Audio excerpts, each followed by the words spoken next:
احنا جايين من كل مكان للصويرة زينة البلدان نزورو ونرجع فرحان كالضبيل وللهيل ولا حوض السلاح وثوم حيلة نضربو شوفار هاد الليلة احنا جايين من كل مكان للصويرة زينة البلدان نزورو ونرجع فرحان. Bishut Moël et Rabotai, avec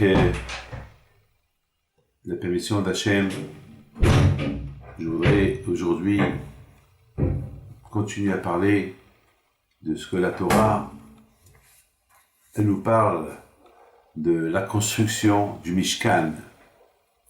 C'est-à-dire que finalement Hachem, il veut que chacun de nous, il soit une maison pour lui. Alors imaginez-vous être la maison d'Hachem. Chacun de nous, il va être la maison où Hachem va résider. C'est-à-dire la résidence d'Hachem. Alors, imaginez-vous cela. Alors, pour cela, la Torah, elle nous parle de faire les vêtements du Kohen Gadol, les vêtements des Kohanim, des Léviim, ceux qui servaient Hachem dans le tabernacle, construire le tabernacle. Et tout cela, c'est pas une imagination, c'est-à-dire que Hachem, il veut, de la même façon que je veux une maison où résider, et je veux des gens, des Kohanim qui travaillent dedans, et je veux pour eux des vêtements spéciaux. Alors Hachem, il nous dit à nous, Vatem tihuli mamlechet Kohanim vegoy kadosh.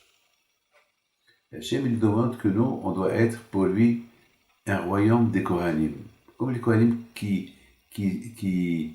sont au temple, au Beth Amikdash, en train de le servir.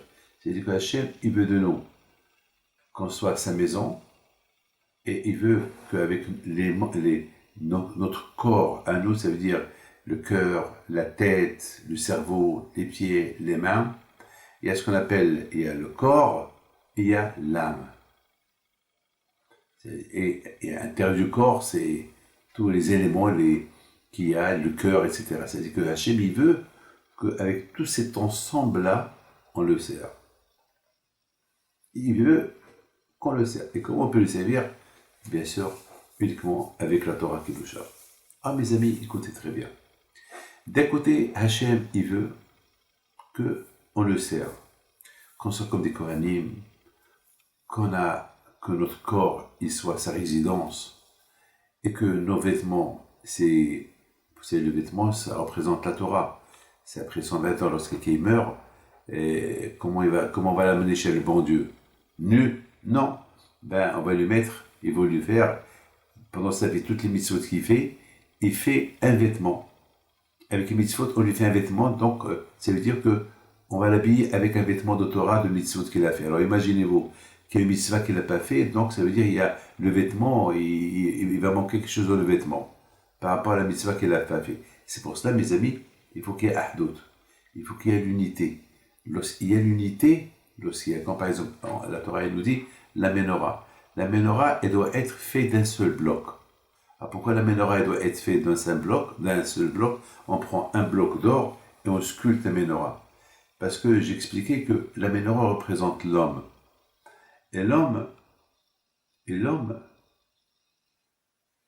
il doit être miksha, il doit être un ensemble. Ça veut dire, la menorah, ça représente tout le clan d'Israël, tout Am Israël, qui doivent être comme un seul bloc. C'est-à-dire, il ne faut pas qu'il y ait la haine, il faut que chacun il aide l'autre. Donc, par exemple, moi, David Pinto, je ne peux pas faire toutes les mitzvot. C'est impossible. Donc, Hachem, il a fait que lorsqu'il y a l'union, ce que moi je ne peux pas faire, lui il le fait. Et lui, ce qu'il ne peut pas faire, moi je le fais. Ce que nous les deux on ne peut pas faire, l'autre il peut le faire. Le fait qu'on est unis et on s'aime, alors on partage les missions que moi je ne fais pas, lui il les fait, donc c'est comme si moi je les ai fait. Donc c'est pour ça qu'on compare le clan d'Israël, l'ensemble d'Israël, comme un Sefer Torah. Si dans un Sefer Torah il manque une lettre, le Sefer Torah il n'est pas soul. On ne peut plus lire dedans. C'est la même façon. Am Israël doit être ils doivent être unis d'une manière que un il aide l'autre. Donc vous voyez mes amis, après 120 ans, comment on nous présente devant Hachem et avec des vêtements. Un vêtement de mitzvot qu'on a fait. Et on raconte, nos sages racontent une histoire sur quelqu'un qu'ils ont rêvé à quelqu'un qui est arrivé il a un beau vêtement, ils lui ont dit voilà, lorsque tu vas mourir, voilà le vêtement que tu vas mettre à Gan Eden, au paradis. Et ce vêtement était splendide, mais il manquait le cou. Ça veut dire que le vêtement était beau, un vêtement royal, mais il ne pouvait pas le faire entrer sur lui. Donc il se réveille, il raconte ça à sa femme, il dit à sa femme, peut-être il y a une mitzvah qu'on n'a pas fait. Donc viens, on va essayer de faire une mitzvah. Il lui dit, ben, la seule chose qu'on peut faire, c'est quoi? C'est on vend tout ce qu'on a, on le donne tzedaka. Et ben c'est ce qu'ils ont fait. Ils ont vendu tout à la tzedaka. Ils ont vendu tout, ils ont tout donné à tzedaka à gauche, à droite et le soir. Ils ont laissé avec un minimum de quoi vivre. Ils sont pas ruinés, mais ils ont laissé pour eux quelque chose de quoi vivre. Et le soir, qu'est-ce qu'ils rêvent? Le soir, ils rêvent des anges qui viennent chez lui, et chez sa femme, avec des vêtements, avec le cou, avec vraiment des vêtements splendides. C'est-à-dire, pour leur dire, voilà, maintenant vous avez accompli vous avez fait une mitzvah qui est un sacrifice, voilà. Et nos sages racontent qu'ils ont fait une belle affaire, ils sont enrichis. C'est-à-dire, ils ont gagné deux choses à la fois. Et ce monde-là et l'autre monde. Mes amis, c'est ça la paracha qu'on lit aujourd'hui. Les parachiotes qu'on lit aujourd'hui, c'est la parachiote que la Torah, elle parle longuement comment faire le Mishkan. Elle parle longuement comment faire la Menorah, comment faire les ustensiles qu'il y avait dans le temple, comment faire le Aaron. Et le Aaron al-Kodesh, l'arche de l'Alliance, était décoré avec de l'or, et de dehors et de dedans. Et nos sages, ils expliquent pourquoi et de dehors et de dedans. Pourquoi l'or? Est-ce que quelqu'un voit l'or qui est dedans? Non. Ah ben, nos sages, ils disent que l'homme, il doit être bon et de dehors et de dedans lui. Ça veut dire, il ne faut pas que l'être humain, il montre qu'il est bien, mais le dedans, il est faux. Ou de l'autre côté, l'intérieur, il est bien, mais en dehors, son aspect, il marche sale, il n'est pas agréable. Il faut qu'il soit agréable. Ça veut dire, c'est un travail que l'homme, il doit faire. L'homme, il doit ressembler à l'arche de l'Alliance, qui était décoré avec de l'or et de dedans et à l'intérieur. Et en plus, il avait comme une couronne sur l'or, une couronne. C'est-à-dire que l'être humain, non seulement qu'il doit être bien de dehors, comment il parle, comment il se comporte, même dedans lui, il doit avoir la émouna dans son cœur, etc., d'une manière que les gens, lorsqu'ils le voient, ils le voient comme un roi. C'est comme un roi qui a une couronne. C'est-à-dire comme les tzadikim, comment ils le voient, comment on admire les tzadikim. C'est comme ça qu'il faut être. Donc c'est ça, la paracha, elle nous parle beaucoup du Mishkan, parce qu'Hachem, il veut que nous, on soit symbole. Le Mishkan, il est symbolique, mais nous, on doit se construire par la Torah, notre corps, l'intérieur du corps, comme le Mishkan. Malheureusement, le Mishkan, il a été détruit. C'est vrai, le Mishkan a été détruit, mais nous, on est là. Entre-temps, même que le Mishkan, le temple, le Beth Amikdash, ont été détruits, et aujourd'hui, on est en exil, on n'a pas de Beth Amikdash, on n'a rien qu'un kotel, un mur, mais malgré tout, ce mur-là, il nous rappelle le Beth Amikdash, il nous rappelle le temple. Et en plus, il nous rappelle que même que le temple a été détruit, nous, on est là. C'est-à-dire que le but du Mishkan, le but du tabernacle, c'est que l'homme, il doit être l'exemplaire du Mishkan. Et de la façon comment on doit se comporter. Mes amis, maintenant, là où je voulais en arriver, c'est, vous savez, on dit que un tzaddik, vous connaissez tous les tzaddikim, la plupart des tzaddikim, ils étaient spectaculaires. La plupart des tzaddikim, ils vivaient humblement. Hein? Ils étaient vraiment, à tel point que nos sages disent qu'un tzaddik, un vrai tzaddik, il doit se satisfaire rien qu'avec peu. C'est pas la peine qu'il mange beaucoup, c'est pas la peine de dépenser de l'argent. Les vrais tzaddikim, on les voit toujours, ils sont pas gourmands. Alors, je ne comprends pas. D'un côté, on nous dit que le tzaddik, il ne faut pas qu'il soit gourmand. Le tzaddik, il faut qu'il se comporte bien. Il ne faut pas qu'il mange beaucoup. D'ailleurs, on a vu les tzaddikim, comme Rabbi Haim Pinto. Vous savez que Rabbi Haim Pinto, Rabbi Shalom, il allait manger chez les pauvres. Il va chercher les pauvres. Il va s'asseoir par terre avec eux, manger une soupe. Avec les pauvres. C'est-à-dire que Rabbi Haim Pinto, Rabbi Shalom, ses copains, c'était des pauvres. Pour leur donner le courage. Et vous imaginez, un riche, aussi riche qu'il peut être, jamais il va avoir ce mérite-là de dire « Ah, j'ai eu Rabbi Haim Pinto qui est venu chez moi ». C'est vrai, Rabbi Haim Pinto va le rencontrer dehors, il va lui faire une bracha dehors, mais à qui Rabbi Haim Pinto faisait plus de kavod, c'est aux pauvres. Chez eux qui va rentrer, s'asseoir par terre, manger avec eux. Pour leur donner, pour les encourager. Ça suffit ça. C'est-à-dire que les tzadikim, eux, ils sont satisfaits avec peu. Ils se sanctifient avec peu. Kadesh atzmach b'motala, comme dit le Ramban et le grand Mimina. Ils disent que un vrai tzadik, il faut qu'il se sanctifie avec peu. C'est pas avec beaucoup, avec peu. C'est-à-dire que le tzadik, il va montrer au monde que son vrai ta'anouk, son vrai plaisir, c'est que Hachem, c'est que la Torah. C'est pas les vêtements, c'est pas les maisons, c'est pas l'argent. Sa satisfaction, c'est Hachem. Il la trouve dans la Torah. Maintenant, je ne comprends pas. D'un côté, on nous dit que le tzaddik, voilà, il doit se satisfaire avec peu. Mais d'autre côté, on voit que la maison d'Hachem était belle. Il n'y avait que de l'or. Toute la maison d'Hachem était, tout le tabernacle, il y avait de l'or partout. En plus, les Kohanim, le Kohen Gadol, la façon comment il était habillé, les habits du Kohen Gadol, c'est spectaculaire. Alors, on nous dit que les tzadikim, c'est pas la peine qu'ils s'habillent bien, c'est pas la peine qu'ils s'habillent avec de luxe, c'est pas la peine qu'ils mettent de l'or, c'est pas la peine que tout ça c'est du bidon. Et d'autre côté, on voit que le temple lui-même, le temple lui-même était spectaculaire, il était très beau. Et les vêtements, ils étaient très belles, etc. Les vêtements qui portait le Kohen Gadol. Alors comment est-ce que le Kohen Gadol, il doit être... Et on dit que les tzadikim, ils sont comme le Kohen Gadol. Alors comment les tzadikim, ils sont comme le Kohen Gadol, alors que le Kohen Gadol, il s'habille très bien, et les tzadikim, ils ne s'habillent pas très bien. Alors que le Beth Amikdash, là où les Kohanim ou Gdolim, ils travaillaient, et les Kohanim et la maison de Dieu étaient très belles, comme le temple qu'il a construit justement à Meler, le roi Zach, était spectaculaire, était beau. Et de l'autre côté, on dit que les tzadikim doivent vivre humblement. Alors comment on peut expliquer ça? Mais la réponse, elle est, comme je vous ai dit tout à l'heure, la réponse, elle est simple. Ça veut dire que le tzadik qui représente le Kohen Gadol, c'est vrai.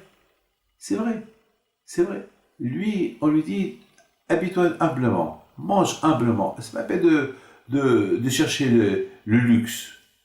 Alors, pourquoi le Kohen Gadol s'habille bien? Alors, la raison, elle est simple. Ça veut dire, on dit aux tzadikim, vous les tzadikim, comme je vous ai expliqué tout à l'heure, qu'aujourd'hui, c'est quoi l'habit d'un tzadik? L'habit juif, c'est des mitzvot et ma'asim tovim. Lorsqu'on fait des mitzvot. Lorsqu'on fait mitzvot, on doit faire des belles mitzvot. Pour que l'habit que le bon Dieu nous réserve après 120 ans, il soit beau. C'est ça. Alors ça veut dire, on te dit, tu vois ce Kohen Gadol, comment il est habillé? Il est habillé avec des vêtements en or, il est habillé avec des vêtements qui sont spectaculaires. Eh bien, toi, il faut bien étudier la Torah, il faut faire des bonnes mitzvot pour que tu auras un vêtement 1000 fois mieux que celui-là après 120 ans. Tu avais le Beth Amikdash, comment il est? Tu avais de l'or partout, tu avais des diamants de partout dans le Beth Amikdash. Alors toi aussi, il faut construis-toi d'une manière que tu auras le mérite d'être la maison d'Hachem pour être appelé comme la résidence de la Kadosh Baruch Hu. Donc finalement, on a répondu à la question. Et je voudrais, mes amis, vous raconter quelque chose. Il faut savoir une chose. Que chacun de nous, il doit trouver le plaisir dans Hachem. Des fois, malheureusement, les gens, ils n'ont pas de plaisir. Ils n'ont pas de plaisir. Ils n'ont pas de plaisir. Ils ont, ils ont le plaisir de le manger, dans les vêtements, etc., etc. Mais le plaisir de servir Hachem, ils n'ont pas. Ils n'ont pas. Et c'est comme un fardeau pour eux. C'est comme un fardeau pour eux. Vous savez, entre vous et moi, est-ce qu'Hachem, il a besoin qu'on lui construise une maison? Le Beth Amikdash, il n'a pas besoin. Hachem, il n'a pas besoin. Le monde entier, c'est à lui. Est-ce qu'il a besoin d'un endroit où construire quelque chose? Non, il n'a pas besoin. Alors pourquoi Hachem, il veut qu'on construise un tabernacle? Mais finalement, Hachem, il veut qu'on construise un tabernacle uniquement. Il veut qu'on construise un tabernacle uniquement pour apprendre de lui. Pour être la maison d'Hachem. Que toi, tu sois la maison. De ce que tu es en train de voir, tu deviendras. Et c'est un travail. C'est un travail. C'est un travail. Mes amis. D'ailleurs, Akadosh Baruch Hu, il est extraordinaire. Akadosh Baruch Hu, il sait. Hachem, il sait que être juif, c'est très dur. Il le sait, Hachem. Il le sait. Il le sait, Akadosh Baruch Hu. Être juif, c'est très, très dur. C'est dur, c'est dur. Alors, Akadosh Baruch Hu nous a donné la Neshama. La Neshama qui est l'Ishama et Mitzvah. La Neshama, c'est une partie d'Hachem lui-même qu'il a mis en nous pour s'aider. Pour s'aider. Parce que un corps matériel qu'il a été créé dans un monde matériel avec des envies, c'est dur que cet homme-là, un jour, il deviendra spirituel. Alors, Akadosh Baruch Hu, il lui a donné la Torah.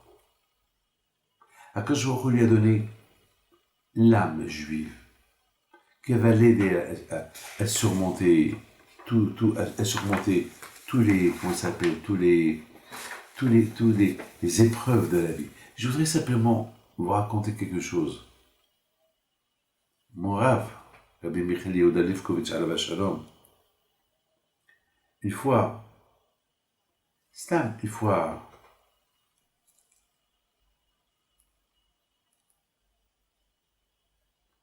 écoutez bien ça, il a raconté que à l'Yeshiva de Ponevitch, quelqu'un lui a dit, Rabbi, il y a beaucoup de gens qui jettent des ordures par terre. Qu'est-ce qu'il a répondu? C'est pas beau. Ça, c'est pas derrière de jeter des ordures par terre. À la Yeshiva, un Ben Torah, il faut qu'il soit remarquable. Il faut qu'on le reconnaisse.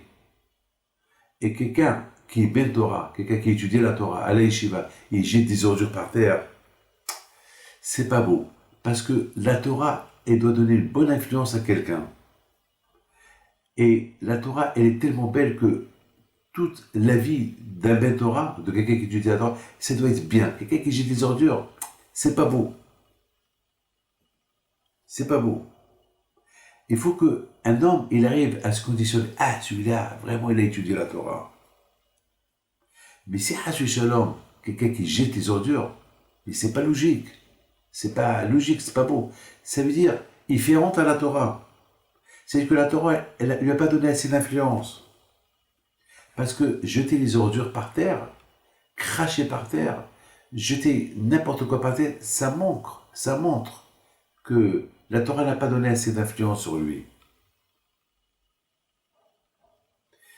Il dit comme ça, il dit que tout le monde, il attend Mashiach. On attend Mashiach, ça va pas. Mais quelqu'un qui n'a pas des bonnes midotes, qu'est-ce que Mashiach va faire pour lui? Pourquoi Mashiach est-il qui vient? Pour que Mashiach il vient, il faut que un bel Torah il soit parfait. Que la Torah, elle va faire une influence sur lui, une très bonne influence sur lui. Il faut qu'on arrive à ça. Mes amis, ça c'est les paroles qu'il a dit. Mes amis, si Hachem il veut qu'on construise un tabernacle, et si vous voyez dans le tabernacle, tout était parfait. Tout était parfait. Parce que tout ce qui se passe au tabernacle, la façon comment elle a été construite, et la façon comment elle a été faite, et ce qui se passe à l'intérieur, Tout a été écrit dans la Torah. Et c'était que la perfection. À tel point que même la Torah est dit, un Kohen ou un Lévi qui ont un défaut dans leur corps, ils n'ont pas le droit de travailler dans le temple. Pourquoi? Et pourtant, le pauvre, c'est pas de sa faute. Et pourtant, le pauvre, c'est pas de sa faute. Qu'est-ce qu'il a fait, le pauvre?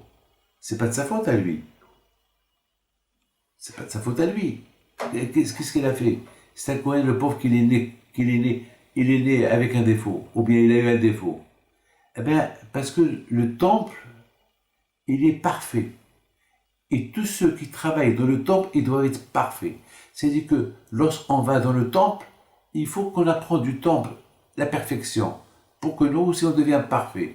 Alors, lorsque par exemple on va dans le temple, et on voit un Kohen qui n'a pas de main, ou on voit un Kohen qui a un problème, ça laisse un... C'est vrai, c'est Hachem qui a voulu. Mais Hachem, il veut qu'on apprenne du temple que la perfection.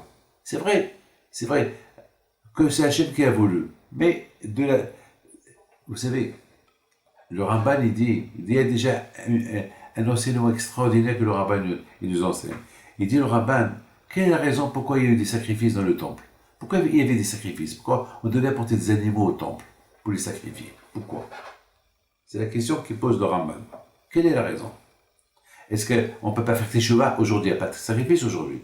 Aujourd'hui, on n'a pas de temple. Aujourd'hui, lorsqu'on fait une faute, on fait la Teshuvah, on fait pénitence. Alors, à l'époque, pourquoi on devait apporter un sacrifice?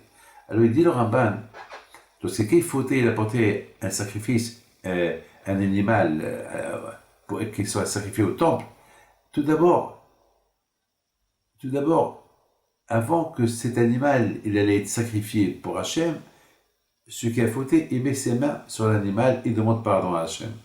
Et après, il voit comment cet animal il est sacrifié à Kadosh Baruch Hu. Et l'homme qu'il est en train de voir, il se dit, c'est moi qui devais être à la place de cet animal, et pas même miséricorde à Kadosh Baruch Hu.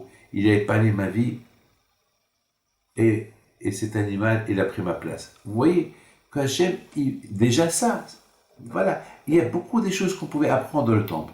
Mais d'un Kohen, on apprend la perfection. On apprend de ses vêtements, on apprend la perfection. De son travail, on apprend la perfection. Donc, il ne faut pas qu'un Kohen il a un défaut, qu'il est aveugle, ou quelque chose comme ça, pour ne pas qu'on a ce souvenir-là. Parce que Hachem, il faut qu'on apprenne la perfection comment ça s'appelle, du temps. Mes amis, il faut savoir une chose.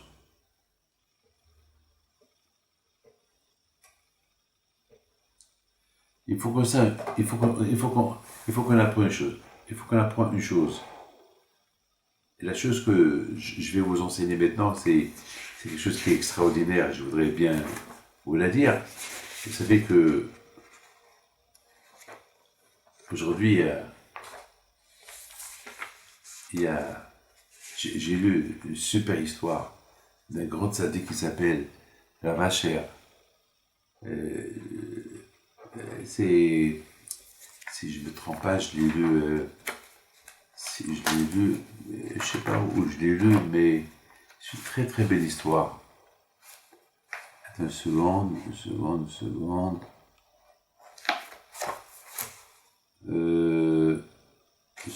J'ai oublié où je l'ai lu.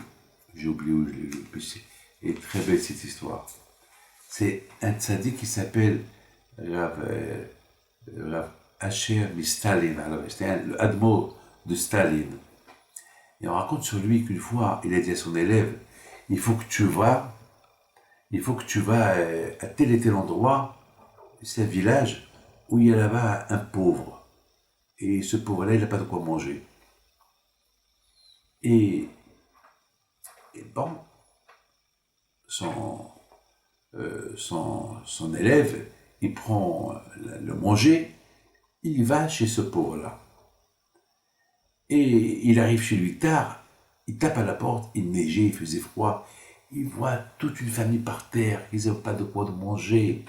Et vraiment, ils n'ont pas mangé depuis un jour, 2 jours.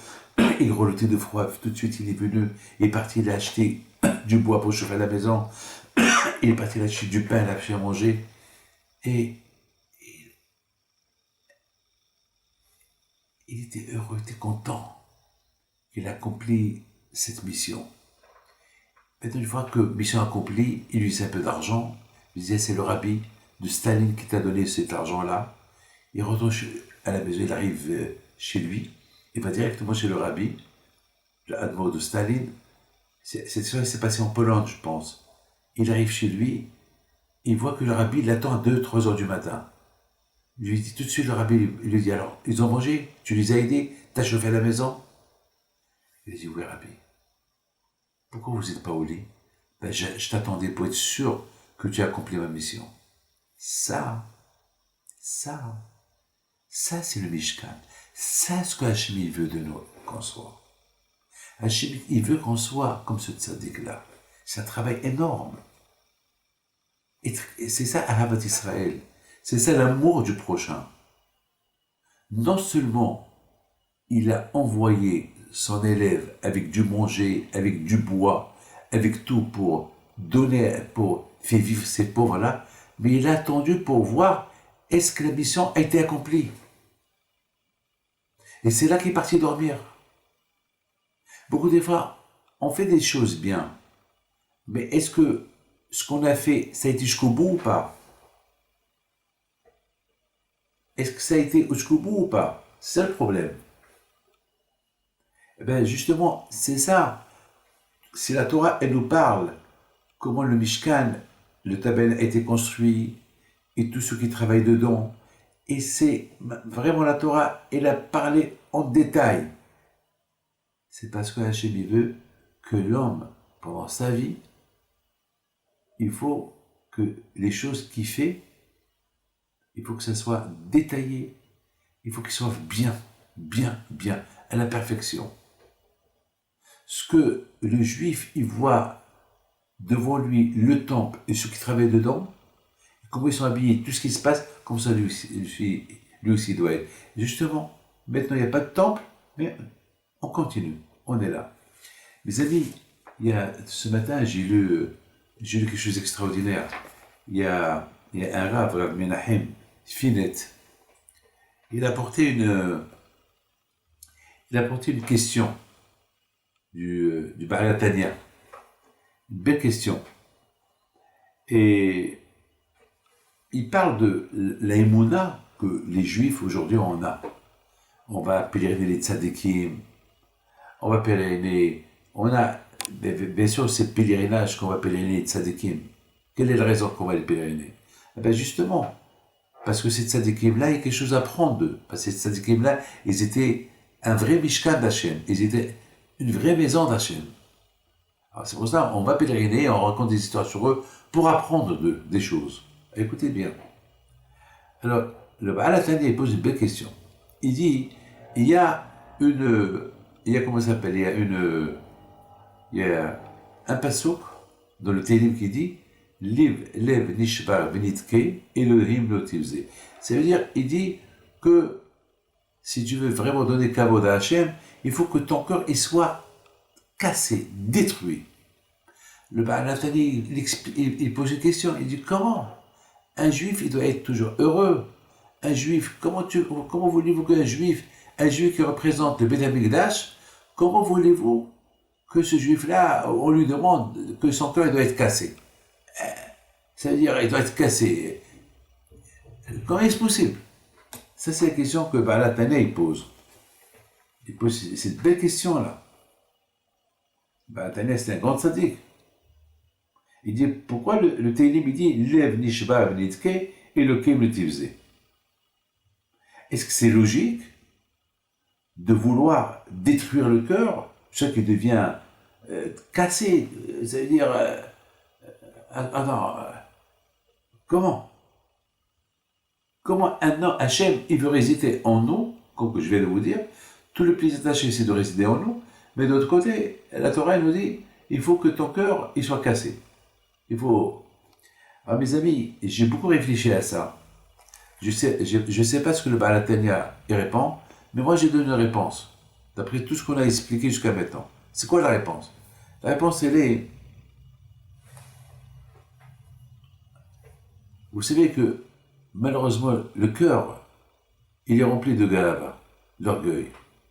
Et c'est ça, ce que David Amelech, il te dit, si tu veux être la maison d'Hachem, si tu veux pas faire honte à Hachem, si vraiment tu veux que Hachem réside en toi et que toi tu sois la résidence d'Hachem et dans ton cœur, alors il faut enlever la gave. Lev nishbar venitke.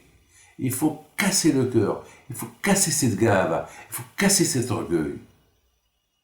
Pourquoi des fois on dit, ouais, c'est pas mon kavod que je m'assois à côté de lui, ouais, c'est pas de mon kavod d'aller à ce mariage, ce bet mila, ouais, c'est pas de mon kavod de parler avec tel et tel, ouais, c'est pas de mon kavod d'habiter là, moi je suis riche, ouais, l'orgueil. Un homme qui a l'orgueil, Hachem ne réside pas en lui. Donc tu fais honte à Hachem. C'est ce que David Amelech il dit. Il dit, si tu veux être la résidence d'Hachem, il faut enlever le tzara du cœur. Il faut faire une teshuva, lev nishba benitke, une teshuva, grand teshuva, d'une manière que cette teshuva-là, que le cœur, il n'a aucune place dans le cœur. Dans le tzara, il n'a aucune place dans le cœur. Uniquement lorsqu'il n'y a pas de gahava, d'orgueil dans le cœur, alors le Hachem, il peut rentrer dedans. Donc c'est pas un bisaïr pour Hachem d'être là-bas. D'ailleurs, on dit, il y a un passouk qui dit que Hachem sonne kol gvalev, que Hachem il déteste celui qui est orgueilleux. Hachem il dit, moi et lui on ne peut pas habiter ensemble, parce que l'orgueil elle vient du cœur. Et la maison d'Hachem c'est dans le cœur. Lev tov, lev zahav, lev tahor. Donc si un homme, son cœur il est plein d'orgueil, d'ailleurs on dit que kavod, le mot kavod c'est l'honneur. Kavod c'est la même lettre de lev. Lev c'est gematria kavod. Ça veut dire que il faut toujours choisir à faire le kavod à Hachem et dans ton cœur. Pas en dehors, mais dans ton cœur. Honorer Hachem dans le cœur. Pas que tu embrasses le Sefer Torah, tu donnes des éloges à Hachem et ton cœur, il est au Mexique, il est en safari, il se promène, il est dans la jungle. Non, ça c'est pas beau ça. C'est pour ça, lève nishbar. Il faut casser ce kavod. Lève, c'est le matériel kavod. Tu casses l'amour du kavod que tu aimes. Tu casses la gave. Alors là, tu cèdes la place pour Hachem. Mais si tu cherches le kavod, tu fais bisayon à Hachem. Hachem, il sort de ton cœur et qui se reste dans le cœur, le Yetzirah. C'est pour ça que David Amelech, il dit, halal, halal, le Yetzirah s'appelle halal. Halal, ça veut dire c'est comme il faut tuer le Yetzirah. Il faut que le Yetzirah, il faut que tu le tues. Tu vois qu'il devient qui meurt dans ton cœur, c'est-à-dire tu ne sommets pas le kavod, rien du tout. Mais libi halal bikawi. C'est la raison pourquoi on dit dans le temple que l'arche de l'alliance, elle représente le cœur. Et l'arche de l'alliance, il y avait de l'or, et était décoré de l'or, et de dedans, et de devant, et de l'intérieur, et de l'intérieur. Et en plus, elle avait une couronne sur. C'est-à-dire que l'homme, il doit se travailler tellement dur que même, il faut qu'il soit sûr que même son cœur, il est à 100% pour un Kadosh Baruch Hu. Ça, c'est un travail. Il faut du moussar, la hassidout, il faut les histoires de tzadikim, apprendre des tzadikim, et c'est comme ça. Et je termine. Le mot zahav, c'est l'or. Zahav, si on calcule le mot zahav, c'est le chiffre 14. 14, avec le kollel, c'est le chiffre 15. C'est que zahav représente le nom de Dieu. Zahav. Zahav, c'est l'or. L'or qui représente le nom de Dieu. C'est-à-dire qu'il faut avoir... Et on dit que tout le Beit HaMikdash était construit avec du zahav, beaucoup de l'or à l'intérieur, l'or de l'extérieur. Ça veut dire qu'il faut qu'il y ait Dieu partout. Tu vois Dieu avec tes yeux, ton cœur, il voit Dieu. Dieu doit être partout en toi. Et c'est comme ça qu'on réussit. Mes amis, que le bon Dieu vous protège et vous donne la vous tous. N'oubliez pas que cette semaine, on parle de la paracha tous ces parachutes là, c'est des parachutes de Beth Amikdash. Et surtout, n'oubliez pas une chose, être attaché à Hachem, c'est être la résidence d'Hachem. Que Hachem vous protège avec la raison.